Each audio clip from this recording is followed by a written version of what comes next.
할렐루야. 반갑습니다. 오늘 또 6월의 세 번째 주일에 예배 오신 우리 한 분 한 분의 심령 속에 예수 그리스도의 평강이 함께하기를 간절히 축원합니다. 예배분 바라보시면서 인사 나누시겠습니다. 오늘 살아서 만나서 반갑습니다. 인사하겠습니다. 살아서 만나서 반갑습니다. 여러분, 인생길을 걸어가는 이제 두 가지 태도가 있다, 이렇게 말할 수 있습니다. 관광객으로 사느냐, 순례자의 자세로 사느냐, 이 두 자세가 있다고 보여집니다. 유진 피터슨의 이 한길 가는 순례자라는 책에 보면은 2018년도에 이제 이미 소천하신 개신교 최고의 영성가라고 불리는데, 유진 피터슨은 이 순례라는 의미를 한 방향으로의 오랜 순종이다, 이렇게 표현했습니다. 그래서 그 책에 보면 관광객은 요구하고 순례자는 감사한다. 참 그 문장이 항상 제 가슴을 울리는 문장이라고 생각합니다. 관광객은 요구하지만 순례자는 감사한다. 여러분, 관광객의 자세는 어떤 자세입니까? 일회성을 추구하는 자세잖아요.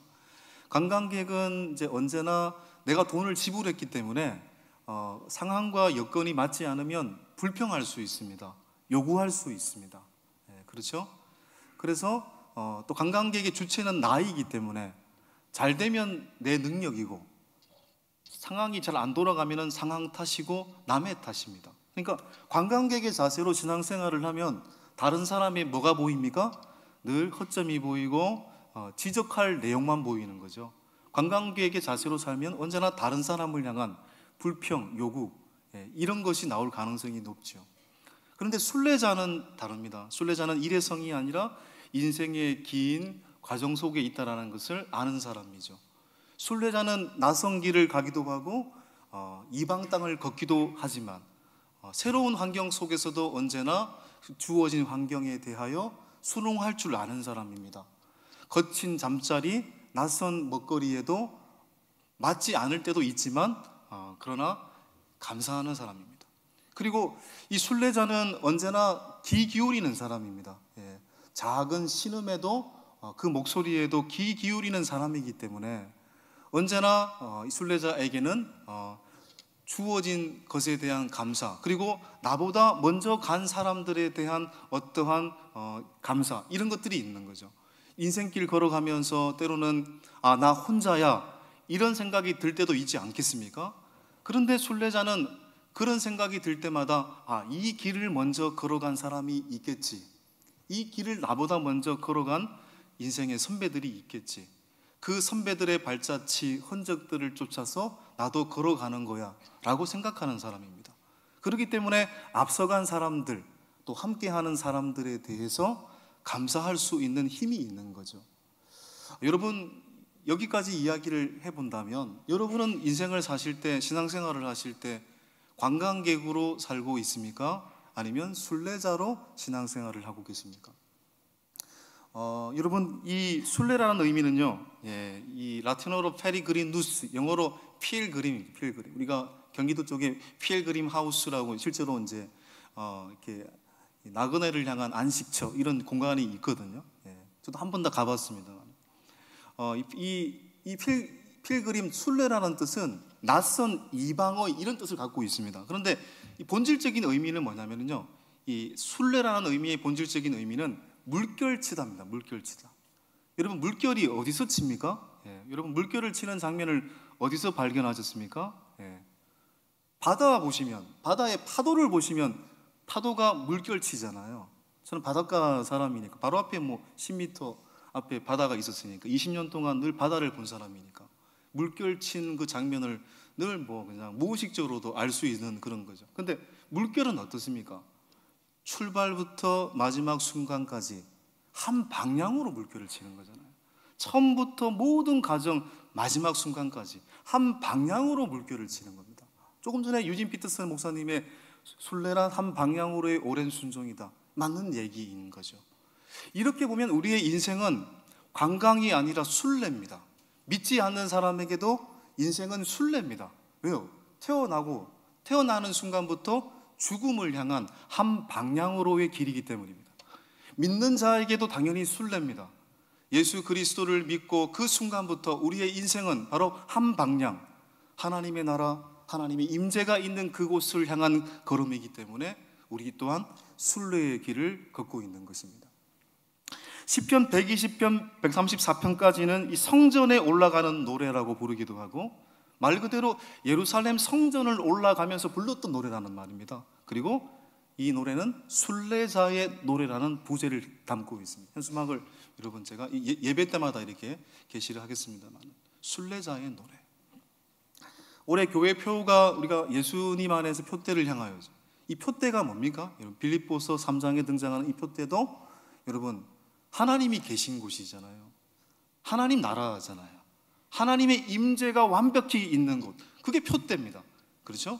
그렇게 보면 이 성전에 올라가는 노래의 성전과 같은 의미입니다. 물론 표면적으로는 이 성전은 예루살렘 성전을 올라가면서 불렀던 노래이기도 하지만, 이 성전은 당연히 하나님이 임재해 계신 곳, 하나님의 나라를 의미하는 것입니다. 그렇게 보면 성도가 성전을 찾는 것, 성도가 일주일에 이렇게 정말 어떤 순간에도 이 교회를 찾는 것, 다른 데 있는 것이 아닙니다.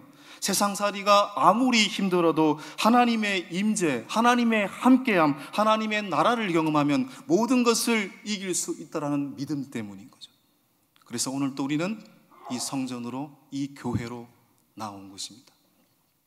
수천 년 전 이스라엘 백성도 하나님의 임재가 있는 성전을 향해 걸어가면서 이 성전으로 올라가는 노래, 순례자의 노래를 불렀습니다.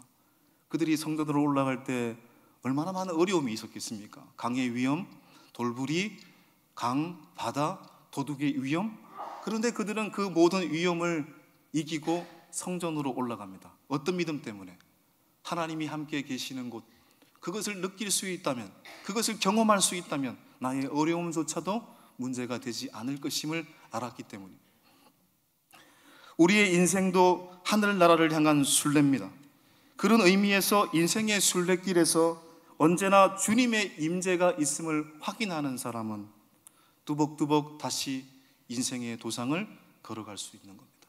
오늘 이 한 번의 예배지만 우리는 이 한 번의 예배를 통해서 하나님이 언제나 우리와 함께하고 계시는 것이구나, 내 몸이 성전이구나, 내 몸이 언제나 하나님이 함께하는 것이구나, 이걸 느낄 수 있다면 여러분은 순례자의 길을 제대로 걷고 있는 것입니다.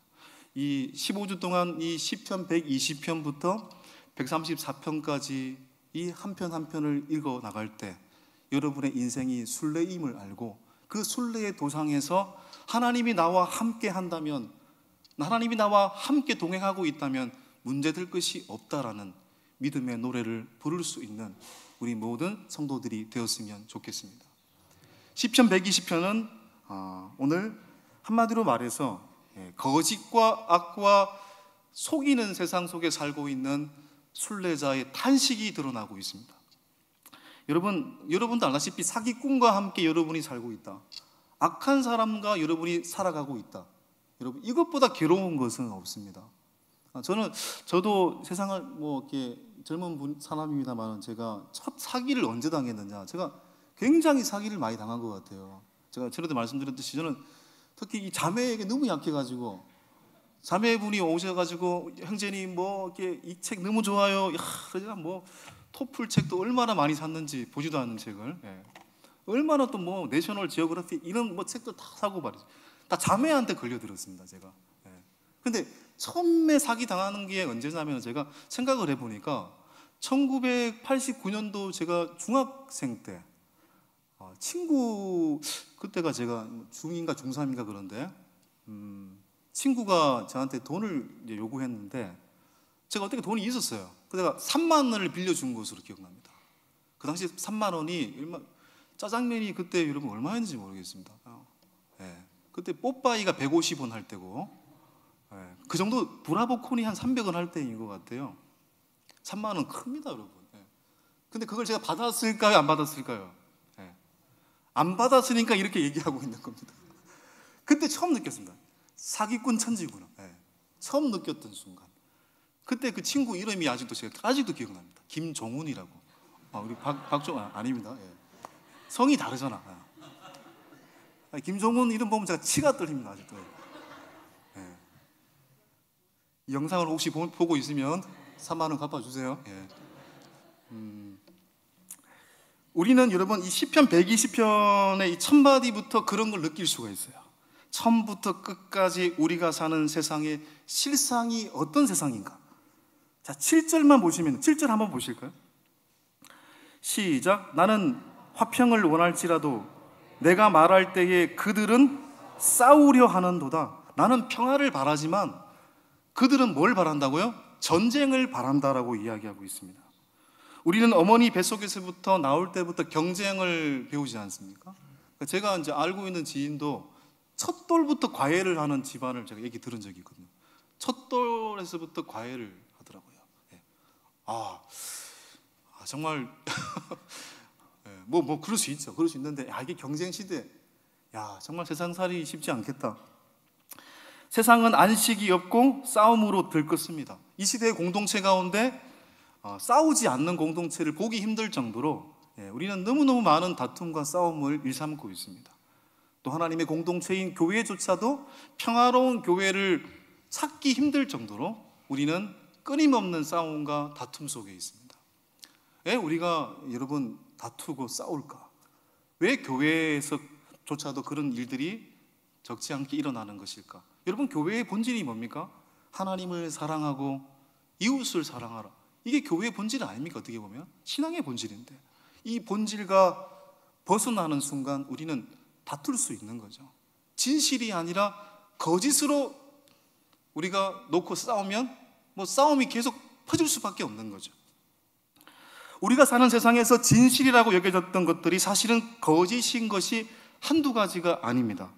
오늘 이 시편 120편의 순례자도 그런 세상이라는 것을 발견하고 탄식하고 있잖아요. 어떻게? 2절 보겠습니다. 시작. 여호와여, 거짓된 입술과 속이는 혀에서 내 생명을 건져 주소서. 거짓된 입술, 속이는 혀. 여러분, 사람에게 받은 상처가 물리적인 폭력보다 여러분 더 큽니다. 그죠? 특히 입술의 상처, 말의 상처, 특히 믿었던 사람으로부터의 상처, 말의 상처, 이건 물리적인 폭력보다 더 강력한 폭력입니다. 여러분, 그런데 오늘날 우리는 이런 세상 속에 살고 있어요. 때로는 제가 이제 우리가 한 번씩 홈쇼핑 제가 한 번씩 너무 좋아해가지고 요즘 전혀 보지는 않습니다. 한번 당하고 난 다음에 볼 때 너무 좋아 보입니다, 여러분. 제가 예전에 남자분들이 보통 홈쇼핑을 돌리는 이유가 있어요. 홈쇼핑을 돌리면 주로 여자분들이 나오시거든요. 그래서 남자분들이 돌린다는 그런 심리학 책이 있더라고요. 제가 그걸 보고 나서 그렇구나라는 생각이 들었습니다. 그리고 그 쇼호스트의 정말 현혹하는 말들에 주로 넘어가잖아요. 물론 좋은 상품도 있지만 사고 나서 속았다라는 생각을 많이 가질 때도 많습니다. 거짓 광고, 그렇죠? 또 우리가 또 유명인들의 거짓말도 있잖아요. 막 부풀려가 얘기를 하고 정말 그것이 어떤 의미에서 우리에게 파라다이스를 약속하는 것처럼 보이지만 알고 보면 그 유명인이라는 것을 이용해서 우리에게 했던 거짓말들이죠. 또 최근에 늘 기사화되고 있는 사이비 교주들의 거짓말, 또 소수이지만 소수 목회자들의 경건을 이익의 재료로 사용하고 있는 소수 목회자들의 거짓말. 우리는 이런 거짓말 속에서 살고 있을 때가 많고, 오늘 시편 기자도 그런 거짓된 입술과 속이는 혀에서 우리를 구해달라고 지금 기도하고 있습니다. 이런 세상에서 우리는 과연 어떻게 살아야 됩니까? 거짓된 입술, 속이는 혀, 이것이 판을 치는 세상에서 순례자는 도대체 어떻게 살아야 합니까? 치고받고 똑같이 눈에는 눈으로, 이에는 이로, 거짓에는 거짓으로 대해야 됩니까? 그렇지 않습니다. 우리는 그렇게 살아서는 안 됩니다.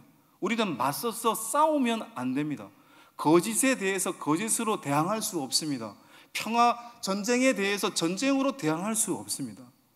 우리의 영적인 부분이 메말라 버리기 때문이기도 하고, 우리는 누구입니까?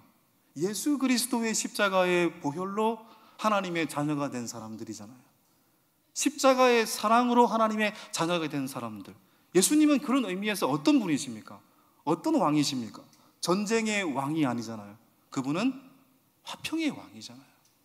우리를 십자가의 사랑으로 구원하셨던 그 평화의 왕은 우리에게 어떤 직분을 주셨을까요?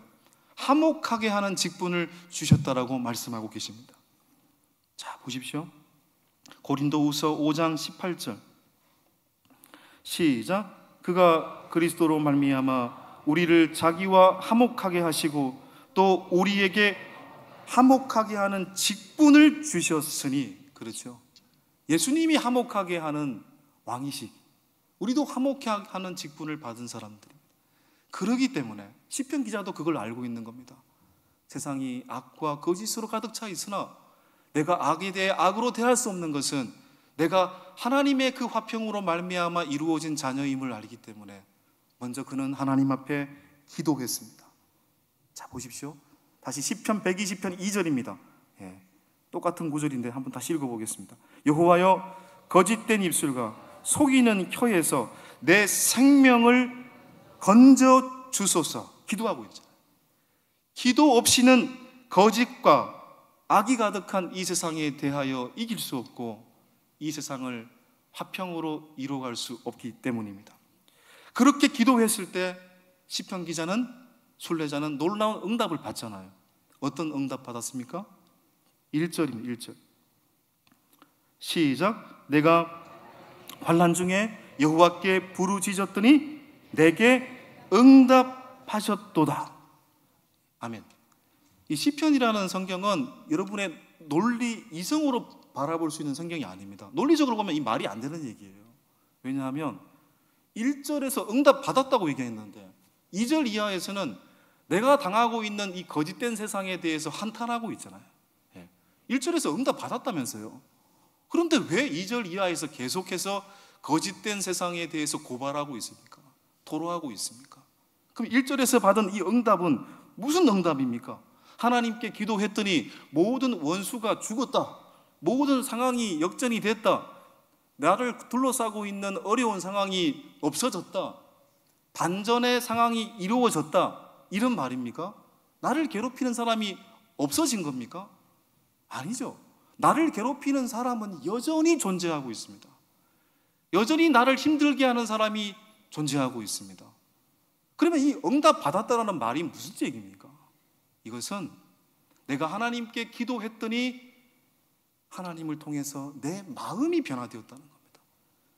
내 마음이 변화되었다. 그리고 하나님이 보여주시는 진실을 알게 되었다는 얘기입니다. 여러분, 우리가 보통 세상을 살면서 우리는 상황과 환경이 반전이 일어나기를 바랍니다.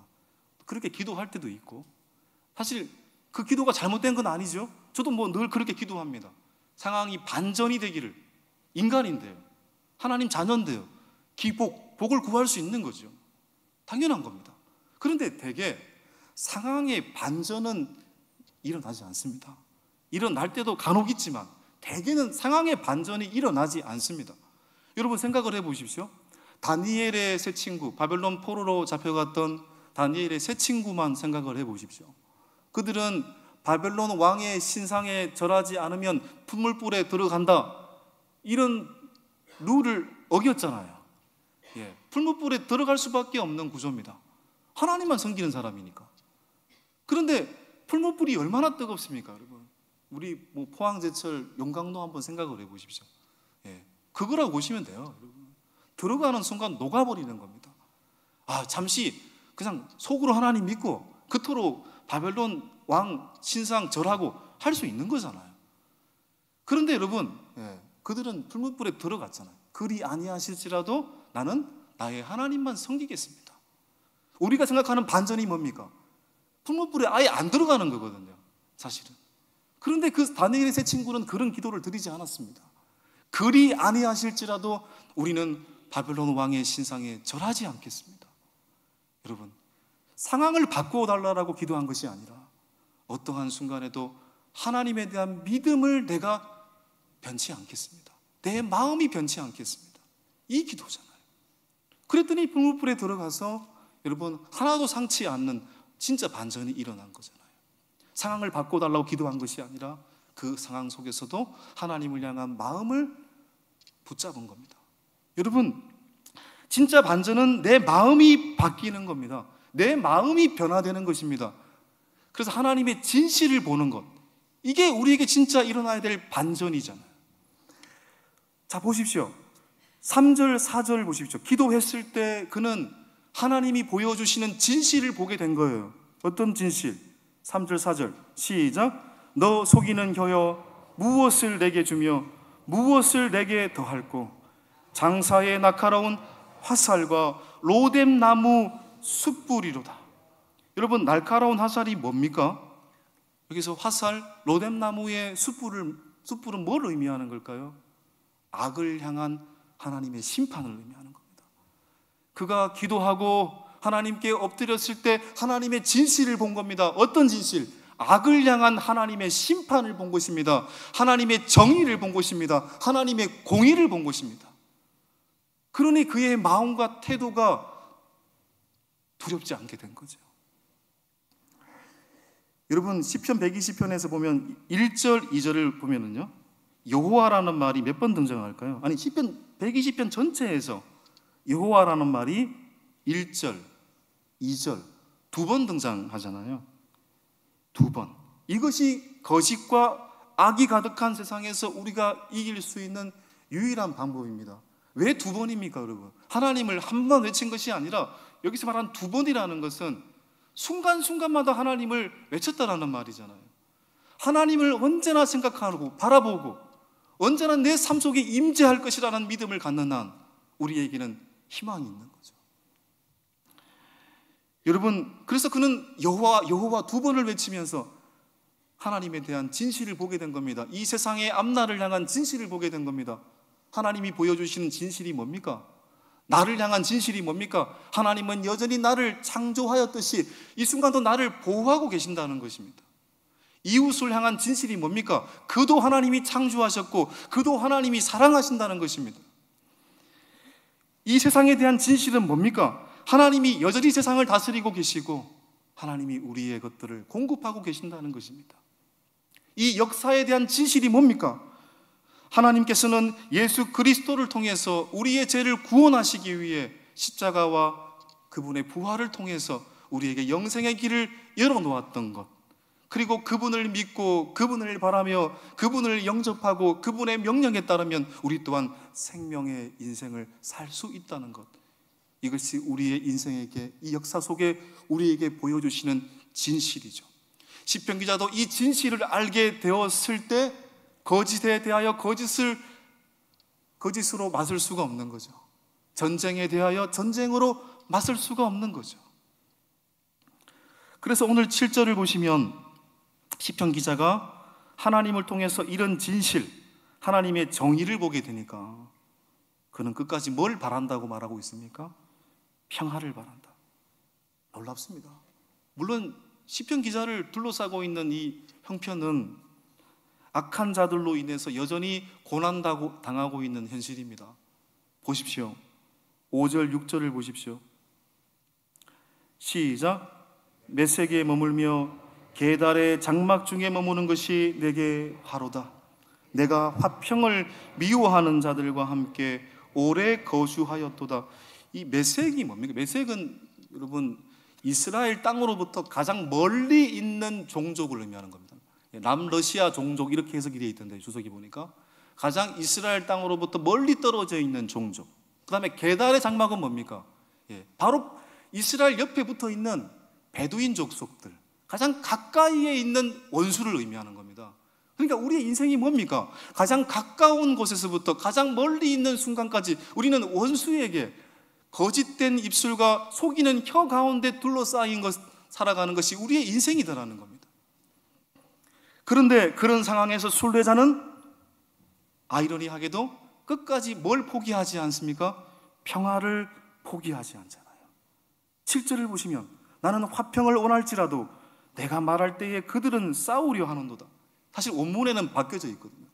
원문에는 그들은 싸우려고 하지만 주님, 나는 끝까지 평화를 추구하겠습니다, 이 말이거든요. 그들은 전쟁하려고 하지만 나는 끝까지 평화를 추구하겠습니다. 이것이 하나님과 동행하는 사람의 강력한 증거인 거죠. 우리 그리스도인들이 무슨 일이 있어도 붙잡아야 될 말씀이 있잖아요, 여러분.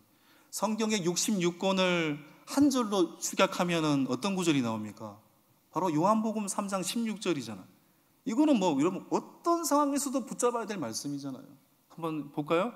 하나님이 세상을 이처럼 사랑하사 독생자를 주셨으니 이는 그를 믿는 자마다 멸망하지 않고 영생을 얻게 하려 하십니다. 어떤 순간에도 잡아야 될 말씀입니다. 그리고 이 시편 120편을 제가 묵상하면서 또 붙잡아야 될 말씀이 또 뭐가 있는가? 히브리서 12장 14절을 또 붙잡아야 된다고 생각합니다. 시작. 모든 사람과 더불어 화평함과 거룩함을 따르라. 이것이 없이는 아무도 주를 보지 못하리라. 여러분, 중요한 단어가 두 개 나오잖아요. 뭡니까? 화평함, 그 다음에 거룩함이잖아요. 여러분, 왜 거룩함까지 나왔을까요? 시편 기자는 평화를 간절히 바라고 있지만 그들은 전쟁을 원하고 있어요. 속이는 것을 원하고 있어요. 그럼 평화를 포기해야 됩니까? 화평을 포기해야 됩니까? 샬롬을 포기해야 됩니까? 이 부조리한 세상에서 우리는 끝까지 평화를 추구해야 되는데, 그럼 평화를 추구하는 방법은 뭐냐? 여러분, 둘 중에 하나일 겁니다. 모든 사람이 평화할 수 있는 방법을 택하든지, 좋은 게 좋은 겁니다. 이걸 택하든지, 아니면 순례자만의 믿음의 동력을 얻는 것입니다. 순례자만의 믿음의 동력을 얻는 것입니다. 여러분, 우리가 좋은 게 좋은 거라고 모두 다 평화로운 길을 얻으려면 어떤 방법을 택해야 됩니까? 진실이 아니라 때로는 거짓과도 타협을 해야 되는 거잖아요. 악과도 손을 잡아야 되는 거잖아요. 모든 사람이 원하는 평화가 되면 여러분 거짓을 손잡을 수 있게 되는 거잖아요. 그런데 그 평화는 진짜 평화가 아닌 거죠. 위장된 평화죠. 예수님께서 마태복음 10장 34절에서 이렇게 말씀하셨습니다. 시작. 내가 세상에 화평을 주러 온 줄로 생각하지 말라. 화평이 아니요 검을 주러 왔노라. 하나님 불 던지라고 이 땅에 오셨습니까? 싸우게 만들려고 이 땅에 오셨다라는 말입니까? 아닙니다. 이 본질이, 이 기본 전제는 평화입니다. 그런데 어떤 평화를 추구하라는 것입니까? 위장된 평화, 거짓된 평화, 악과 타협하는 평화를 추구하지 말라는 것입니다. 주 안에서 그 평화를 추구하라는 것입니다. 주님의 뜻 안에서 평화를 추구하라는 것입니다.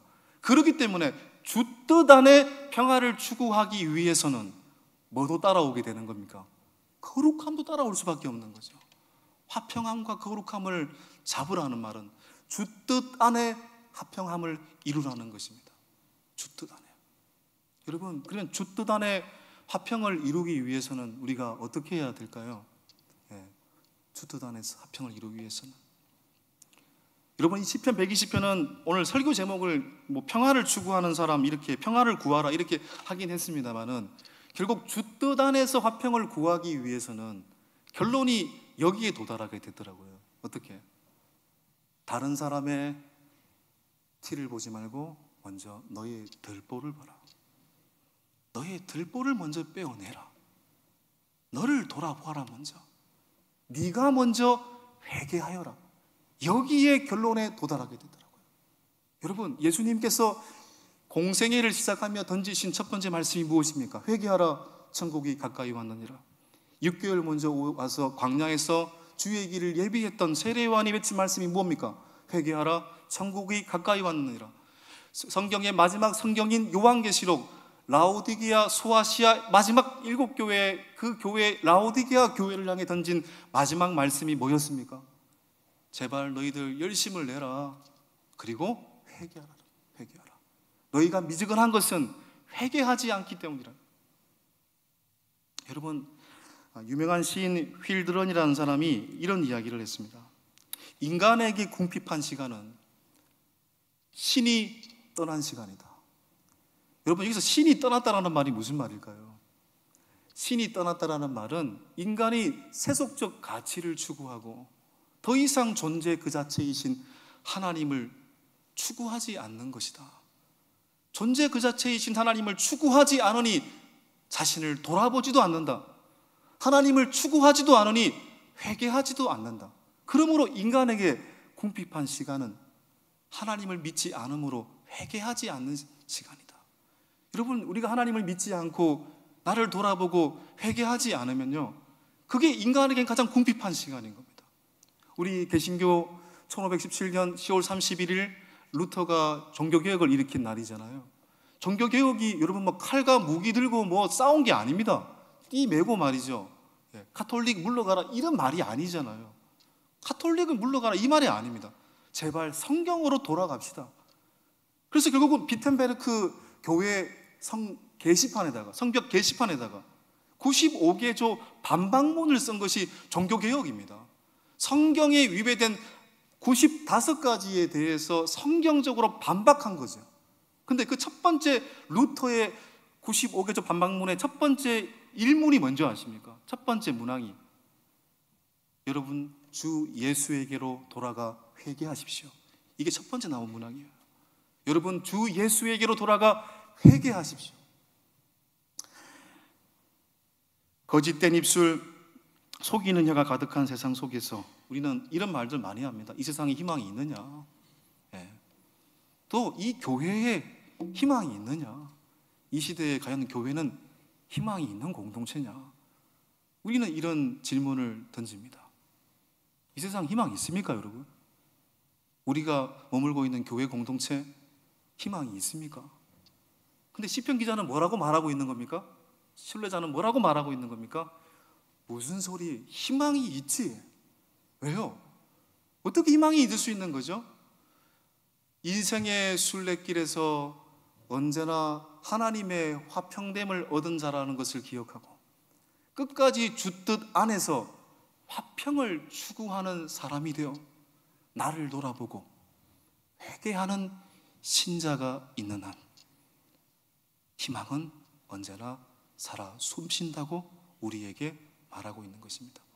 여러분이 삶의 그 자리에서, 여러분이 있는 그곳에서 먼저 나를 돌아보고 화평을 추구하기 위해, 화평을 구하기 위해 나를 돌아보고 회개하는 자들이 된다면 여러분들을 통해 희망의 시간은 여전히 지속되고 있다는 사실을 기억할 수 있는 우리 모두가 되었으면 좋겠습니다.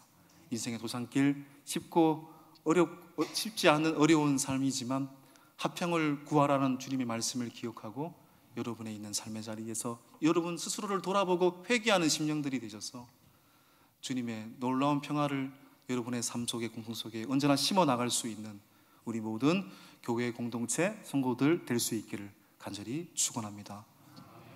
이 시간 함께 하나님 말씀 기억하시면서 순례자의 노래 함께 찬양하면서 나가도록 하겠습니다. 저 멀리